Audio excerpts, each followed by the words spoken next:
Green India challenge సృష్టికర్త మాజీ MP Joginapally Santosh రావు global green icon award అందుకున్నారు.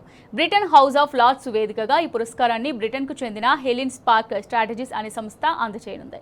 ఈ సందర్భంగా హరితసేన రాష్ట్ర కోఆర్డినేటర్ చెప్పాల రాజేశ్వరరావు గద్వేల్ నియోజకవర్గం అక్కారంలో చెట్లను నాటారు. అవార్డును అందుకున్న సంతోష్ కుమార్ కు ఆయన శుభాకాంక్షలు తెలిపారు.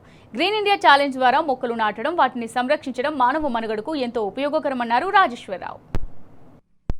మాజీ రాజ్యసభ సభ్యులు జోగినిపల్లి సంతోషరావు విశేష కృషికి ప్రపంచ గుర్తింపు రావడం చాలా సంతోషం.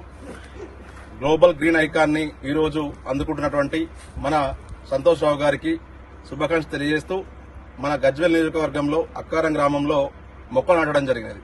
ప్రతి ఒక్కరు కూడా మొక్కలు నాటాలనే నినాదాన్ని తీసుకొచ్చి ప్రతి ఒక్కరు కూడా మొక్కలు నాటి వాటిని పరిరక్షించే విధంగా మొక్కలతో వచ్చేటువంటి లాభాలను అందరికీ తెలియజేస్తూ మొక్కలు నాటేటువంటి సంస్కృతి తీసుకొచ్చినటువంటి జోగినిపల్లి సంతోషరావు గారికి మరొకసారి కృతజ్ఞత తెలియజేస్తూ ప్రతి ఒక్కరు కూడా మొక్కలు నాటాలని మన గ్రీన్ ఇండియా అర్థం ద్వారా తెలియజేస్తా ఉన్నాం.